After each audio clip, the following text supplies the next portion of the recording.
할렐루야. 은혜 많이 받으시기 바랍니다. 자, 오늘 아침에 설교 준비하면서 뉴스 보니까요. 그 미국의 바이든 대통령이 코로나 확진, 재확진 또 받았다는 뉴스가 떠서 얼마 전에 봤던 뉴스 같은데 라고 자세히 보니까 그게 아니라 4차 백신까지 접종했는데 코로나 확진 받았었잖아요. 근데 나았는데 이 확진 자가 격리하잖아요. 격리해서 해제되고 다 나은 것처럼 보였는데 또 걸렸다는 거예요. 근데 그걸 보면서 느껴지는 게 인생이 우리 마음대로 되는 게 아니구나. 우리가 백신 맞으면 안전하겠지라고 한다고 안전한 것도 아니고 하나님이 보호해 주셔야 우리가 하루하루 살아갈 수 있는 것이구나 라는 생각을 하게 됩니다. 여러분이 인생을 표현하는 많은 단어들 있잖아요. 사람들에게 인생이 무엇이라고 생각하십니까? 라고 물어보면 여러 가지 대답들을 합니다. 어떤 분은 인생은 미완성이다. 어떤 분은 인생은 낙연이길이다. 라는 이야기를 하는데 정확하게 인생을 표현하는 사자성어가 있는데 그게 뭐냐? 바로 세옹지마라는 단어입니다. 근데 무슨 뜻이냐? 행복과 불행은 변수가 너무나 많기 때문에 예측할 수 없다는 겁니다. 단정할 수 없다. 단정하기 어렵다. 그런 내용이죠. 자, 그러니까 지금 행복한 순간에 너무 자만하지 말고 그리고 힘든 일이 있다 할지라도 좋은 일이 앞으로 올 수도 있다는 것을 기대하면서 눈앞에 벌어진 결과만 놓고 절망하고 낙심하지 말아라. 그런 의미 아니겠습니까? 여러분, 하나님께서 우리 인생을 늘 시온의 대로처럼 열어주시면 좋을 것 같습니다. 그래서 우리가 기도할 때도 자녀들 위해서 기도할 때 어떻게 기도합니까? 하나님 우리 자녀들 믿음의 자녀들을 축복하여 주셔서 인생길이 시온의 대로처럼 활짝 열려되게 달라고 기도하잖아요.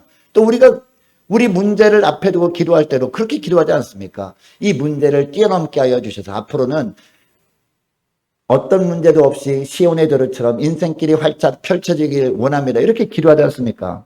이렇게 하나님께서 은혜 주시면 좋은데 살다 보면 인생길이 확 트일 때도 있긴 합니다. 그때 얼마나 감사합니까? 이 감사하다가도 어느 날 갑자기 사방에 꽉 막힌 그런 어려움을 만날 때도 있는 것. 이것이 바로 인생이다라는 것이죠.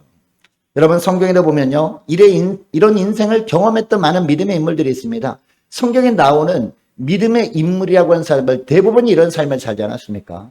예를 들어 여러분, 아브라함. 이 아브라함 믿음의 조상 아닙니까? 여러분, 아브라함이 어떤 삶을 살았나요? 이 아브라함이 처음에는 갈대아 우르에서요. 그런 대로 나름대로 부유하게 살고 있었거든요. 자, 그런데 어느 날 갑자기 하나님께서 이 아브라함에게 말씀하시죠. 그동안 누리고 있던 것들 모두 다 포기하고 다 두고 떠나라라고 합니다. 여러분, 그 말씀에 순종해서 가면 지금보다 더 나은 삶을 살게 하실 것 같다라는 느낌이 있기 때문에 떠나지 않았겠습니까? 순종해서 갔더니 도착한 곳에 누가 있었습니까? 아무도 모르는 사람, 자기를 알지 못하는 사람들이 살고 있었습니다. 그리고 자기를 환영해주는 사람도 없었습니다. 그럼에도 불구하고 그곳에서 열심히 일해서 어느 정도 먹고 살만 하다 보니까 뭐가 찾아와요? 기근이 찾아옵니다. 대기근이 찾아와서 남쪽으로 이제 물을 찾아 떠나죠. 그러다가 어디로 갑니까? 애굽 땅까지 갔다가 부인을 빼앗길 뻔하는 곤욕을 치릅니다. 그래서 왜 나에게 이런 어려움만 있을까 생각하고 있었는데 이제 하나님께서 또 은혜를 주시죠. 다행히 이 아내를 빼앗기지 않잖아요. 이제 또 가나안 땅으로 돌아오게 됩니다. 돌아와서 하나님이 또 거부가 되게 하십니다. 잘 살게 하십니다. 그리고 아들까지 주셔요. 아들 이삭까지 주시는데 어느 날 또 어떤 명령하십니까? 아들을 나에게 바치라 라고 한단 말이에요. 그럼에도 불구하고 그 아들을 바치는 일을 하기 위해서 순종하죠. 순종했더니 또 하나님께서 그 아들 대신에 하나님께서 받으실 양을 또 준비해 주시잖아요. 그 양을 드린 그곳을 여호와 이레라고 이름을 붙이기도 합니다. 여러분, 아브라함뿐만이 아니죠. 야곱도 그렇고요. 요셉도 그렇고 모세도 그렇고요. 다윗도 우리가 잘 알고 있는 믿음의 사람들을 인생을 보면 다 이처럼 좋은 일이 있다가 안 좋은 일이 있고 어려운 일이 있다가 또 감사한 일이 있고 이렇게 반복되더라는 겁니다.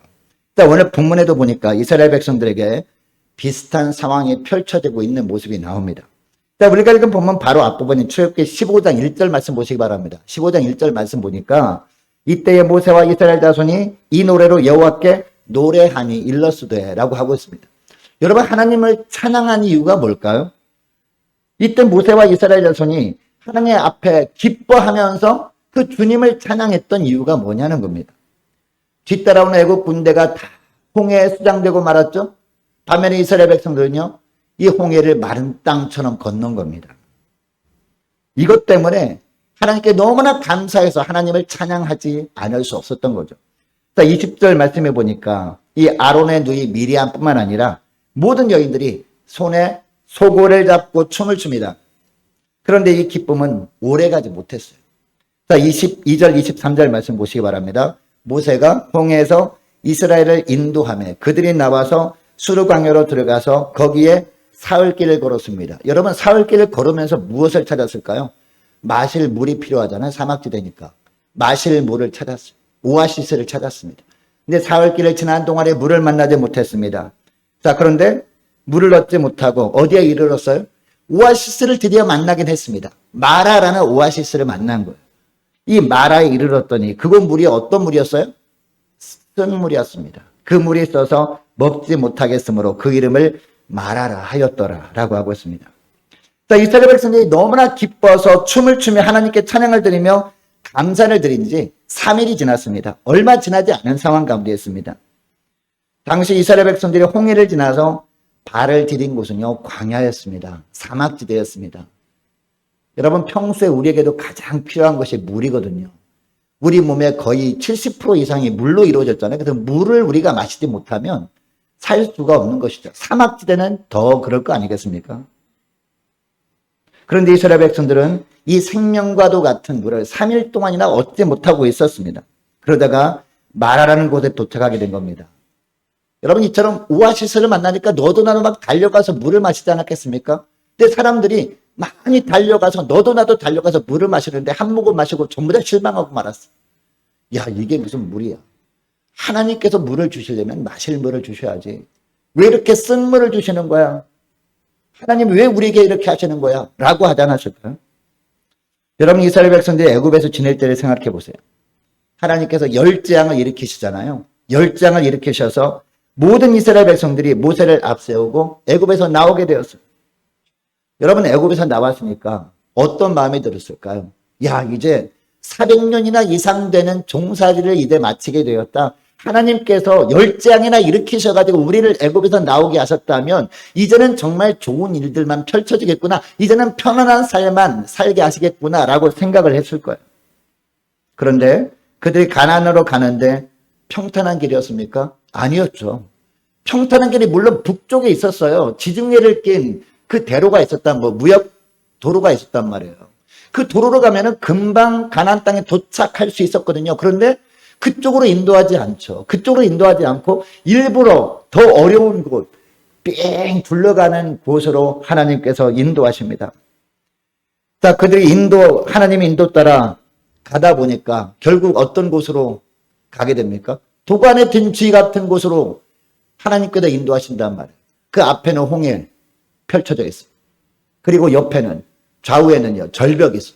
뒤에는요, 애국 군대가 막 쫓아오고 있어요. 자기들 죽이려고. 여러분, 이들이 홍해를 건널 때까지만 해도 어떤 생각을 했을까요? 이 홍해가 가로놓여 있었지만 하나님께서 홍해를 갈라주시잖아요. 홍해를 건널 때까지만 해도 어떤 생각을 했을까요? 야, 이제야말로 진짜 고생이 끝났구나. 왜? 우리는 홍해를 건넜지만 우리를 따라오는 애국 군대도 이제 다 죽고 이 홍해에 다 수장되고 죽고 없으니까 이제는 고생 끝났구나, 행복만 시작되는구나 라고 생각을 했을 거예요. 그런데 홍해를 막상 건너보니까 정말 살아가는데 꼭 필요한 물이 3일 동안 구하지 못했던 거예요. 그리고 물을 만나게 됐는데 쓴물이라서 먹지 못하게 생긴 겁니다. 여러분, 우리들도 마찬가지예요. 우리의 삶을 보면 하나님은 우리 삶 가운데 기쁜 일을 주실 때가 물론 있습니다. 그러나 슬픈 일을 만날 때도 있다라는 겁니다. 하나님께서 우리에게 경제적으로 넉넉함을 주셔가지고 잘 살게 하실 때도 물론 있습니다. 그러나 하나님께서 그동안 주셨던 것들을 걷어가심으로 말미암아 경제적인 어려움을 겪게 하실 때도 있다라는 겁니다. 여러분, 하나님께서 이렇게 하시는 이유가 뭘까요? 하나님께서 오늘 본문에 마라의 고통을 만났던 이스라엘 백성들이 겪었던 것과 비슷한 그런 마라의 쓴물과 같은 고통을 겪게 하시는 이유가 뭐냐? 우리의 삶은 하나님이 인도하심 따라 사는 인생이라는 것을 테스트를 통해서 깨닫게 하시기 위해서 그렇게 하시는 거예요. 여러분, 우리 인생은요, 내 마음대로 됩니까? 안 되잖아요. 인생이 꼬일 때마다, 그때마다 우리가 깨닫는 게 뭡니까? 아, 인생은 내 마음대로 안 되는구나. 인생이라고 하는 것은요, 하나님께서 특별히 우리를 선별하신 이유가 있습니다. 선택하신 다음부터 하나님께서 우리를 위해서 계획해 놓으신 계획들이 있단 말이에요. 하나님의 계획하신 대로 되어지는 것이 우리 인생이지 내 생각대로 되어지는 것이 우리 인생이 아니라는 거예요. 그것을 무엇을 통해서 깨닫게 하시는 거예요? 시험을 통해서. 하나님께서 간혹 우리 인생 가운데도 중간고사, 기말고사를 보게 하신단 말이에요. 문제 출제를 하신단 말이에요. 학생들에게만 주시는 것이 아니라 학생들은 학교에서 시험을 보죠. 근데 하나님께서는 우리 인생 가운데 우리 모든 사람들에게 이처럼 테스트를 하신다라는 거죠. 다시 본문을 보시기 바랍니다. 하나님께서 이스라엘 백성들에게 3일 동안 물을 구하지 못하게 하신 이유가 무엇입니까? 그들이 어렵게 마라에서 물을 구했지만 물이 써서 먹지 못하게 하신 이유가 뭐냐는 거예요. 25절 하반절을 보니까 그 이유가 나옵니다. 25절 하반절 말씀 보시기 바랍니다. 거기서 여호와께서 그들을 위해서 뭘 주셔요? 법도와 율례를 정하셨대요. 법도와 율례를 정하신 이유가 뭡니까? 그냥 줍니까? 법도와 율례는요, 이것을 테스트를 해서 주시는 거죠. 이 법도와 율례를 딱 주면 이 사람들이 순종할까 불순종할까 이것을 테스트하게 해서 주신 거란 말입니다. 자, 오늘날에도 하나님께서는 당신의 백성들을 종종 테스트를 통해서 인도하실 때가 있습니다. 때로는 부족한 물질을 통해서 테스트를 하십니다. 부족한 물질을 통해서 그럼에도 불구하고 믿음으로 살려느냐 이것을 보신다는 거죠. 때로는 사업의 어려움을 통해서 그럼에도 불구하고 우리가 정말 하나님만을 신뢰하는지 테스트하실 때가 있어요. 때로는 나빠진 건강을 통해서 그래도 주님만을 의지하는지 테스트하십니다. 그리고 때로는 이 학업의 어려움을 통해서 그래도 주님만 믿고 따르는 자인지 테스트합니다. 우리가 물론 기도하면 하나님께서 지혜의 문을 열어주시거든요. 그러면 뭐 공부가 막 잘 돼요. 근데 어느 순간부터 막 집중도 안 되고 안 되는 겁니다. 그것도 여러분 하나님의 계획 안에 있다는 것을 믿으시기 바랍니다. 왜 그렇게 인도하시느냐? 그럼에도 불구하고 나를 신뢰하느냐? 이렇게 테스트하시는 거예요. 여러분, 하나님께서는 이 당신의 백성들을 테스트하기 위해서 때때로 우리를 대학에 입학을 시키세요. 그 대학 이름이 뭔지 아세요? 광야라는 대학입니다. 우리 따라해볼까요? 광야대학. 할렐루야. 저와 여러분 다 광야대학 대학생들입니다. 무슨 과일까요? 무슨 학과일까요? 고생학과. 고생학과에 입학시켜가지고요. 날마다 테스트 하시는 거예요. 날마다 테스트 하시고 그 학과를 졸업해야 되잖아요. 졸업시험이 있었다니까요. 졸업시험을 통과해야 그 다음에 다른 대학 또 다른 학과에 입학시키는데 다른 학과 무슨 학과인지 아세요? 성숙학과입니다. 할렐루야. 고생학과를 통과해야 그 다음에 성숙학과로 우리가 갈 수 있는 것이죠. 거기서 합격할 때까지 훈련시키는 분이 우리 하나님이심을 여러분 잊지 마시기 바랍니다.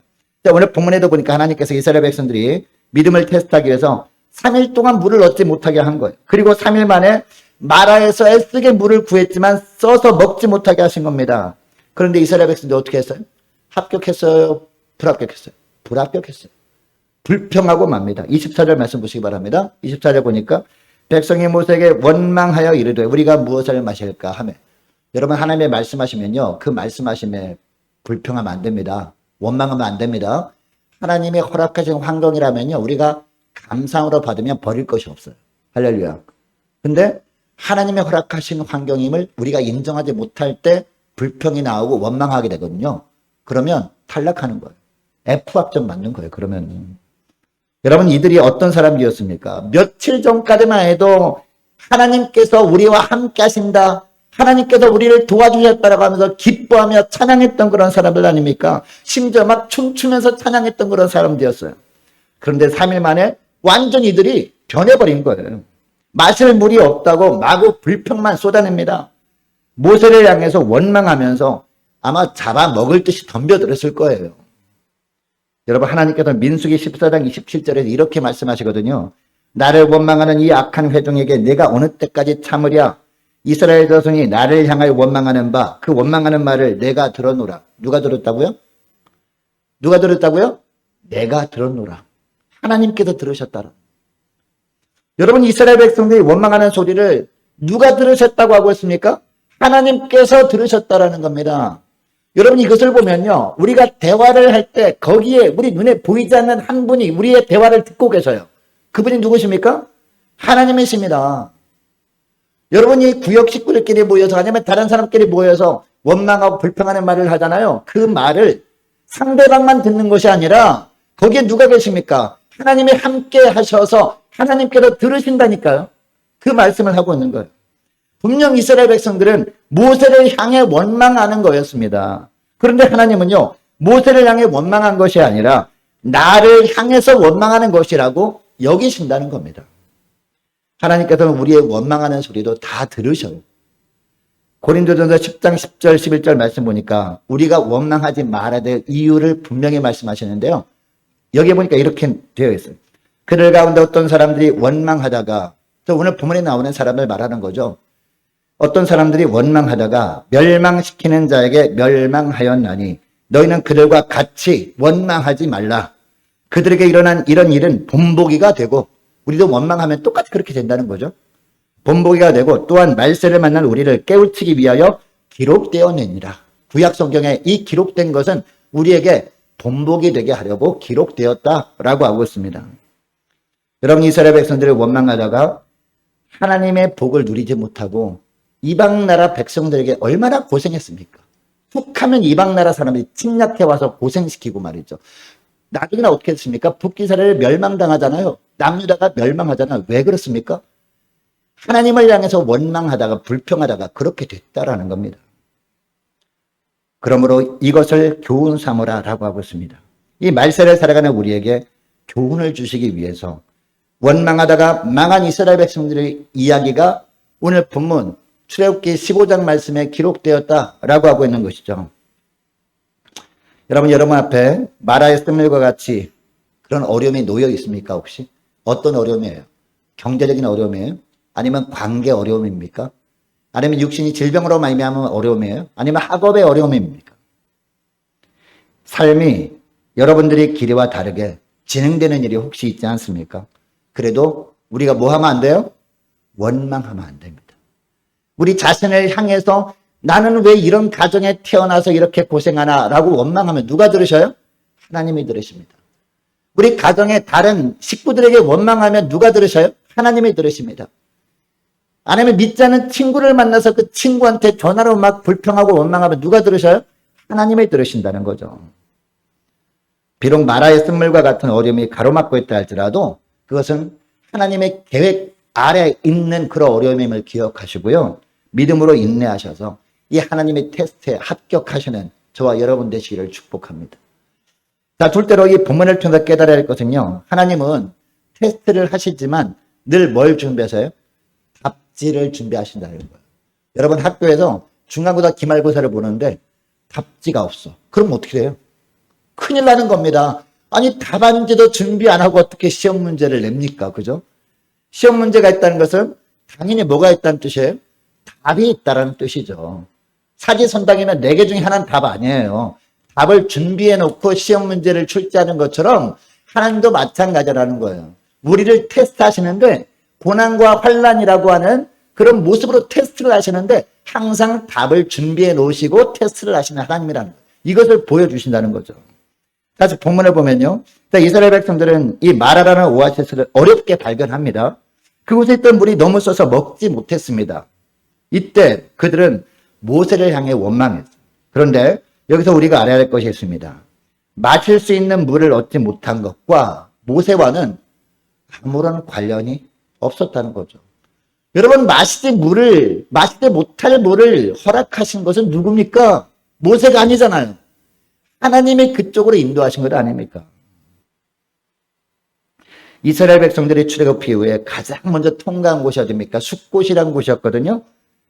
자, 이 숫곳을 떠나서 광야 끝 에담이라는 곳에 장막을 치게 됩니다. 이때부터 하나님께서 그들과 늘 동행하고 있음을 보여주신 것이 뭡니까?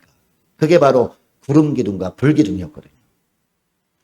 여러분 구름 기둥과 불 기둥이 이스라엘 백성들 앞에서 결코 떠나지 않았다라고 출애굽기에 곳곳에 이렇게 기록되어 있거든요. 여러분, 그렇다면 당시 모든 백성들은요, 눈을 뜨고 있을 때마다 그들이 늘상 봤던 것이 뭡니까? 낮에는 구름 기둥을 봤거든요. 밤에는 불기둥을 봤단 말이에요. 그것을 보면서 그들이 깨달아야 됐던 것이 뭐예요? 아, 하나님이 우리와 늘 함께하고 계시구나. 내가 느끼지 못할 때도 하나님이 늘 지켜보고 있구나. 여러분, 구름기둥과 불기둥이 이스라엘 백성이 잠잘 때는 사라집니까? 사라져요, 안 사라져요? 잠잘 때도 안 사라집니다. 구름기둥과 불기둥이. 그것을 느꼈으면 무엇을 알아야 됩니까? 아, 내가 잠잘 때도 우리 주님은 나를 지켜보고 있구나. 나와 함께하고 있구나. 나와 동행하고 있구나. 이것을 알아야 되지 않았겠습니까? 이들은 구름기둥과 불기둥이 이동하는 경로로 따라와 보니까 어디까지 오게 됐어요? 마라까지 오게 되었다라는 거죠. 따라서 홍해를 건넌 이스라엘 백성들이 3일 동안 물을 얻지 못한 것이나 마라까지 오게 된 것은 모세가 인도했기 때문이 아니라는 거예요. 모세를 통해서 누가 인도했기 때문에? 하나님께서 인도했기 때문에 이곳까지 오게 되었다라는 겁니다. 모세는 단순히 그냥 하나님께서 인도하는 길로 이스라엘 백성들을 이끈 것 뿐입니다. 그럼에도 이스라엘 백성들은 죄 없는 모세를 향해서 원망하며 마구 불평을 쏟아낸 겁니다. 여러분, 그때 모세가 어떻게 하죠? 모세는요, 어디에 가면 답이 있는지 알고 있었어요. 여러분, 답은 어디에 있나요? 교무실에 있는 것이 아니라 답은 어디에 있어요? 어디 있어요? 하나님께 있잖아요. 하나님께. 이것을 모세는 알고 있었어요. 그래서 모세가 어떻게 해요? 하나님께 기도하는 거죠. 답을 가지고 있어. 하나님께. 하나님, 이 문제 제가 도저히 못 풀겠습니다. 좀 주님, 답을 좀 알려주세요 라고 기도한 것 아닙니까? 25절 상반절 말씀 보시기 바랍니다. 자기를 향해서 원망한 이스라엘 백성들 앞에서 모세가 하나님께 부르짖습니다. 여러분, 어지간한 사람 같으면 너무나 많은 사람들이 원망하고 불평하는 소리에 질려버렸을 거예요. 만약 우리 교회 성도들 중에서 한 10여 명이 찾아와가지고 막 원망하고 불평하면 저도 너무 힘들 거예요. 근데 이 모세한테 달려온 사람은요, 10명, 20명 정도가 아니에요. 수백 명 정도가 아닙니다. 수천 명, 수만 명이 막 그냥 소리 들으니까 완전히 그냥 혼이 나갔을지도 몰라요. 모세는 그럼에도 불구하고 실망하지 않고 하나님께 부르짖습니다. 아무도 자기를 위로해주는 사람이 없어요. 그리고 자기 편에 서서 많은 이스라엘 백성들을 설득하는 사람이 한두 명이라도 있으면 그래도 좋은데 그런 사람도 없었어요. 당장 무슨 일이 벌어질 것 같은 위급한 상황에 처했지만 모세는 하나님께 나아가 기도했습니다. 그러자 하나님께서요, 답을 알려주세요. 이 답이 뭐였습니까? 한 막대기를 들어서 쓴 물에 던지라 라고 말씀하십니다. 여러분, 이 답을 알려주시면 그 답을 어떻게 해야 돼요? 그 답을 받아가지고 답안지에 써야 될 거 아니에요. 순종해야 될 거 아닙니까? 이게 정답이었어요. 정답이 뭐라고요? 순종이라는 겁니다. 이 모세가 어떻게 합니까? 순종하죠? 그 말씀에 순종하여 그 물에 던졌더니 어떻게 됐어요? 기적이 일어났어요. 쓴 물이 단물로 바뀌었습니다. 그렇게 써서 마시지 못하고 다 토해낼 수밖에 없었던 쓴 물을 하나님이 단물로 바꿔주십니다. 어떻게 했더니? 순종했더니. 그리고 26절에 보면 매우 중요한 말씀 하시죠? 26절 말씀 보시기 바랍니다. 이르시되 너희가 너희 하나님 나 여호와의 말을 들어 어떻게 하고? 순종하고 내가 보기에 의를 행하며 내 계명의 귀를 기울이며 내 모든 규례를 지키면, 또 순종이 나오죠? 다른 편으로 지키면 이라고 나오잖아요. 내가 애굽 사람에 내린 모든 질병 중 하나라도 너에게 내리지 아니하리니 나는 너희를 어떻게 하는 여호와? 치료하시는 여호와임이라 라고 하고 있습니다. 이 말씀을 쉽게 설명하면, 만약 너희들이 나의 말을 듣고 순종하면 내가 애굽 사람에 내린 모든 질병 중 어느 것 하나도 너희들에게 내리지 않겠다라는 겁니다. 우리가 이 땅에서 건강하게 살 수 있는 방법이 뭐라고요? 순종하는 겁니다. 순종하면 여호와 라파의 하나님, 치료의 하나님께서 회복시켜 주시고 치료해 주신다는 겁니다. 여러분이 주님께서 육신의 질병도 치료해 주시지만 이 땅의 모든 꼬임 문제도 주님께서 치료해 주시는 주님이신 줄 믿으시기 바랍니다. 여러분, 우리가 불평하고 원망하게 되면요, 주님께서 우리를 바라보시던 시선을 잠시 거두심으로 말미암아 일이 꼬여버리게 됩니다. 부부관계가 꼬이고요, 부모와 자녀과의 관계가 꼬이고요, 그리고 일이 막 꼬이게 됩니다. 하나님의 도와주심이 그치게 되면 또 물질이 막히게 됩니다. 여러 가지 어려움이 있는데 그때 우리가 어떻게 하면 됩니까? 답지를 갖고 계시는 주님께 나가 기도하는 거예요. 기도하면 주님께서 답을 알려주시는데 그 답이 뭐라고요? 순종하는 겁니다. 하나님의 말씀에 순종하게 되면 비로소 우리 주님께서 놀라운 변화를 일으켜 주시는 겁니다. 회복의 은총을 베풀어 주시는 겁니다. 하나님이 만져주시면 어떤 갈등도 치유가 되어지는 겁니다. 여러분 이것을 기억하시고요. 어떤 이 마라 같은 쓴물과 같은 고난이 찾아왔을 때 다른 데 답을 찾지 마시고 사람에게는 답이 없어요. 하나님께만 답이 있습니다. 하나님께 나가 부르짖어 기도하시기를 축복합니다. 그래서 하나님께서 순종하라고 말씀하시는 부분이 있으면 순종해 보세요. 여러분 막대기 던진다고 그 물이 어떻게 달게 됩니까? 말이 안 되는 것처럼 보이잖아요. 그럼에도 불구하고 순종했더니 그렇게 되잖아요. 물론 이 말씀은 이 막대기는 예수님이 십자가를 의미하거든요. 어떤 문제에서도 주님이 십자가 앞에 나가 주님이 십자가를 붙들면 문제 해결된다는 뜻이에요. 그 순종이 바로 답이라는 겁니다. 여러분 어떤 환경 속에서도 주님께 나가 기도할 때마다 주님께서 알려주신 그 순종의 말씀, 그 말씀의 순종함으로 말미암아 회복의 은총을 경험하시는 저와 여러분 되시기를 축복합니다. 자, 그리고 셋째로요, 하나님은요, 항상 테스트를 하실 때 더 좋은 상급을 예비해 놓으시고 테스트 하신다라는 것을 보여주세요. 다시 본문을 보시기 바랍니다. 3일 동안 마실 물이 없어 고생하던 이스라엘 백성들은요, 그 물을 마실 수 있게 되었잖아요. 그러나 그 물은 수백만 명이 마시기에는 턱도 없이 부족하지 않았겠습니까? 그 물이 아무리 많았다 할지라도. 그래서 은혜가 풍성하신 하나님께서는요, 이스라엘 백성들을 거기에 머물러 있지 못하게 하십니다. 또 이동하게 하신단 말이에요. 이동하게 하시는데 이번 어디로 이동해요? 엘림이라는 곳으로 이동을 시켜요. 27절 말씀 보시기 바랍니다. 그들이 어디에 이르니? 엘림에 이르니 거기에 뭐가 있어요? 물샘 10둘과 종려나무 70그루가 있는지라 거기서 그들이 그물 곁에 장막을 치니라. 비로소 여기에 장막을 쳤다는 거예요. 마라라는 쓴물은요, 물샘 한 줄기밖에 없었단 말이에요. 그러니까 모든 백성들이 넉넉하게 마시기에 턱이 없이 부족했단 말이에요. 그래서 하나님께서는요, 은혜의 하나님께서는 다른 곳으로 인도하셨는데 물샘 몇 주가 있었다? 12주가 있었다. 풍성하게 모든 지파들이 넉넉하게 마실 수 있는 물이 있는 곳으로 인도하셔서 거기에 장막을 치게 하셨다. 장막을 치게 하셨다는 것은 이 구름기둥과 불기둥이 쫙 이동하다가 거기에 딱 머문 거예요. 여러분 이스라엘 백성들은 구름기둥이 떠올라서 이동하면 이동해야 됐어요. 그죠? 또 멈추면 멈춰야 됐어요. 우리도 마찬가지입니다. 구름기둥과 불기둥이 오늘은 뭐를 상징합니까? 말씀입니다. 말씀. 이 말씀이 가라고 하면 가고 말씀이 멈추라고 하면 멈추는 인생이 우리 인생인 줄 믿으시기 바랍니다. 이렇게 할 때 복이 임하는 거거든요. 여러분 마라에서 엘림까지는요. 한 11km 정도 있었다고 합니다. 11km면 옆 동네잖아요. 그죠? 하루 가면 금방 가잖아요. 11km면. 그러니까 하나님께서는 너무도 가까운 거리에 엘림을 이미 준비해 놓으시고 이 마라로 하나님께서 인도하셨다라는 겁니다. 테스트를 하셨다라는 겁니다. 여러분 엘림에 보면 12개나 되는 물샘이 있었습니다. 종려나무가 70그루나 있었습니다. 그만큼 물이 풍성했던 곳이다라는 거죠. 여러분 이 사막에서는 단 하나의 샘물도 너무나 소중한데 무려 12개나 되는 물샘이 있는 곳이었다라는 거죠. 사막에는 한 그루의 나무도 너무나 소중한데 무려 70그루의 종려나무가 있었다는 것은요.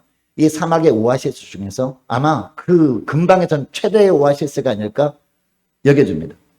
여러분 누가 이것을 준비해 놓으셨어요? 하나님께서. 여기에 엘림은요. 상급을 의미하는 것이 아닌가 생각해 보게 됩니다. 우리가 마라의 쓴물이라는 이 테스트를 통과하게 되면 그 이후에 뭐가 있어요? 상장이 있다는 거죠. 상장이.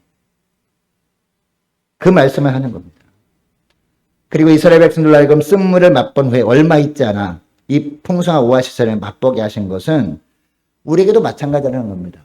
하나님께서 우리에게 주실 은혜, 더 큰 은혜는요. 가까운 데 있다는 겁니다. 단 우리가 지금은 보지 못하는 것뿐이라는 것. 우리가 느껴지지 못하는 것뿐이라는 겁니다. 보지도 못하고 느껴지도 못하니까 이런 말씀이 있어도 뭐 내 눈에 보이지 않고 나한테 느껴지지 않는데 무슨 소용이 있냐라고 할 수 있는데 그렇지 않다는 겁니다. 반드시 있다라는 겁니다. 여러분 엘림은 멀리 있지 않고 가까이에 있습니다. 그러므로 지금 여러분의 눈에 엘림이 보이지 않는다 할지라도 엘림은 분명히 존재한다는 것을 믿으시기 바랍니다. 여러분들 앞에 당장 엘림이 없는 것처럼 느껴져도 엘림의 존재를 믿으시기 바랍니다. 그리고 엘림의 약속을 붙들고 믿음으로 인내하시기를 축복합니다. 이제 말씀을 뵙길 원하는데요. 이제 그 예루살렘에 가보면 겟세마네 동산이 있잖아요. 우리 주님께서 십자가를 지시기 전에 간절히 기도했던 겟세마네 동산이 있습니다. 그 겟세마네 동산에 가보면 굉장히 오래된 올리브 나무 하나가 있대요. 올리브 나무 하나가 있는데 거기에 안내하는 선교사님들은 찾아오는 분들마다 이 올리브 나무가 몇 년 된 건 줄 아세요? 라고 물어본대요. 그러면은 어떤 사람은 보니까 100년, 200년? 아니요. 그렇게 하면 그럼 한 500년? 아니요. 그럼 몇 년 된 겁니까? 라고 물어보면 2000년 된 거래요. 몇 년 된 거라고요? 2000년 된 올리브 나무가 진짜인지 아닌지는 모르겠습니다. 그렇게 설명한다는 거예요. 근데 이 올리브 나무에 이 올리브 나무가 2000년 됐으니까 얼마나 귀한 나무입니까? 그걸 갖다 보호하기 위해서 펜스를 쳐놨다는 거죠. 사람들 가서만 만지고 그러면 안 되잖아요. 그래서 펜스를 쳐놨는데 이 펜스에 달려있는 조그만 나무 판대기가 있대요. 이 나무 판자에 이렇게 써져 있대요.